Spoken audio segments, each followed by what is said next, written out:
Hey guys, I'm the Crazy Dane, and in this video I'm going to give you some tips and tricks in Battlefield Hardline to improve your gameplay and make better use of some of the mechanics of the game and the gadgets.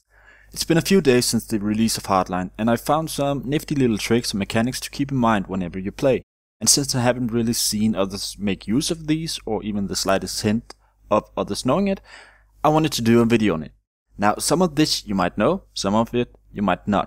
So, here we go. I'm gonna start with the Tripmine. And there's a few things to keep in mind and a few ways to use this that might improve your kill ratio with this gadget. When it comes to placing a Tripmine, there's a few things that you can do to make it a bit more viable and a bit more effective. As in this example, here in this doorway, I would not place it up here, and I wouldn't place it here. The reason for that is, it's right in the line of sight. So if somebody's coming this way, well, now you can see it, but if it was on the other side of the door, you would just have it right in line of sight. You don't want to do that. If you can put it down here, it would be way better. Because when you open the door, you're not really gonna notice. And if you want to maximize this, you put it on the left side where the door is opened. Because you would not notice it there, and you'll just walk right through, and boom goes the mine. In stairwells like this, there's also a very nifty trick that you can use to really make the full use of this gadget. I would put it at the bottom again to keep it out of line of sight, but not down here, because when you come through here you would have somewhat of a few milliseconds where you have time to react. But I wouldn't put it up here again, and the reason for that is the line of sight. You have all this time to notice it. I would not do that. I would go around here and try to place it right there. Because when you run up and around, you're not really gonna notice it because you're going to be looking up for enemy players. And then it goes boom. When it comes to ladders, there's also something you could do to maximize the potential of your Tripmine. You don't want to put it down here, you don't want to put it here, because people are gonna notice. You don't want to put it here because people have time to notice. You can put it right up here by the end because mostly people will notice when it's too late. Or you could place it down here, here or here.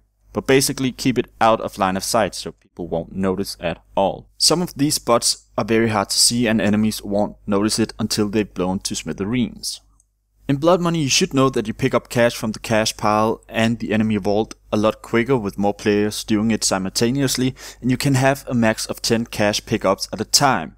The number is available for you to see just above your UI in the lower right corner. This you should know, but did you also know that whenever a player is killed and drops the cash that he is currently carrying, it's indicated as small green circles on the minimap, but also the big map at all time. So, if you regularly check your minimap for nearby cash lying around on the ground or just check the big map by pressing M, you'll see plenty of cash just lying in wait to be picked up.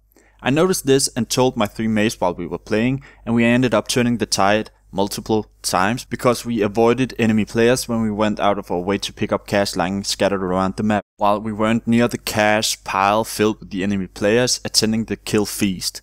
It's a small but nifty feature to know and make use of. Next up is the Sabotage gadget on the Mechanic class. I've actually rarely seen this being used, and it seems not a lot of people know how to use the Sabotage gadget to its full potential, and I wanted to figure out just exactly what I could and what I couldn't sabotage. So I did some testing. You should know that you can sabotage vehicles so they go boom when they drive off, but you can also sabotage doors so they go boom when they open. Some versions of the cash pile in Blood Money, though it has to be the version with a big steel box. If it's just cash on the ground, it won't work. So they go boom when people PTFO. You can sabotage the ammo crates located permanently on some maps along with the defib pickups so they go boom when people are in need of help. You can also sabotage the interaction buttons for lowering and raising the pillars as shown here on the downtown map so they go boom. And last but not least, you can sabotage battle pickups. Did you get that? Well, let me repeat it for you. You can sabotage the freaking battle pickups.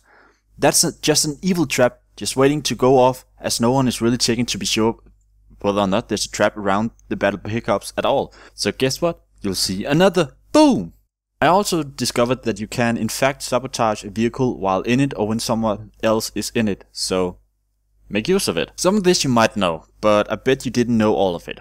Two things to be noted though with the sabotage gadget: you cannot sabotage elevators, and the sabotage gadget is easy to locate if you know where to look. The mechanic is now the owner of the spawn beacon, known as the satellite phone. Make use of it. Place it near an objective where it's hidden and no one really goes at all. As an example, in Blood Money, I'd put it not too close but not too far from the neutral cash pile, so your squad can get there quickly and speed up the win. Now, the camera gadget for the professional. You know this as another version of the TUGS from older Battlefield games, the motion sensor. But this isn't motion detection at all. It's a small camera, as it's perfectly described by the name of the gadget, and it only spots in a cone in front of it. And I got frustrated quite a lot when trying to get my professional assignment 2 completed, to get ready for the knockout sniper rifle. I had to get 5 camera coins that requires 10 enemies to be killed while spotted by the camera, but I rarely got any intel assists. My problem was I used it as some sort of motion sensor and I didn't know the exact workings of the camera, so once again I decided to test this. The camera spots anything in a 90-degree cone in front of it, with a maximum spot distance of 75 meters, and it does not spot when you're behind cover, so setting it up inside a house limits the potential of the camera. The way I got the camera coins quickly was to join big conquest large maps, and I set the cameras up high so they had a big field of view, which was hardly obstructed by house, rocks, etc., while keeping the cone towards a flag of interest that guaranteed a lot of action, as in Dust Bowl at C point towards B, on B roof pointing towards E and A, while having the entire B yard in field of view. Be noted that enemies have to be spotted solely by the camera and not by you or others, or it will not count as an intel assist, and they have to be in the cone of the camera. They are instantly unspotted once they duck behind cover or out of range of view. The maximum amount of cameras deployable at once is 3, and they do persist if you set up 3 and then change class. Then they will not disappear. So you can easily set up 2 or 3 and then you can change to another class if you get frustrated without having to worry about them actually disappearing. But they do disappear if they are removed or destroyed. So set the camera up high in about 2 to 10 meters height and keep it towards the action and you'll get the assist points quickly. And here's some small but basic good to know knowledge. Friendly explosives cannot be triggered by you in any way, not by shooting at it, not by blowing it up. Nothing you do can set your teammates' explosives off. This makes you unable to steal a kill by sniping a friendly C4, as I did loads of in Battlefield 3 and 4, but enemy players can detonate you and your teammates' explosives just by shooting at it with any weapon. Doesn't have to worry about any sort of caliber round, you can detonate it with anything, even a knife. Trust me, I've tried it, and I died it. You cannot shoot the pilot out of any chopper, unless you're using a bolt action sniper. No other weapon can kill the pilot unless you use an RPG or some other explosives that kills the entire vehicle, but then again this isn't really sniping only the pilot. When cars blow up there's a large kill radius, so be careful because the explosive area is quite big, especially with the tank truck, aka the death sausage. Don't enter it, you'll just die instantaneously. But yeah, that's it for this time guys. I hope some of this was useful and that it will improve your knowledge of some of the gadgets while making full use of them and some of the other nifty little features that I've gone over in this video. So thanks for watching and I'll see you guys next time.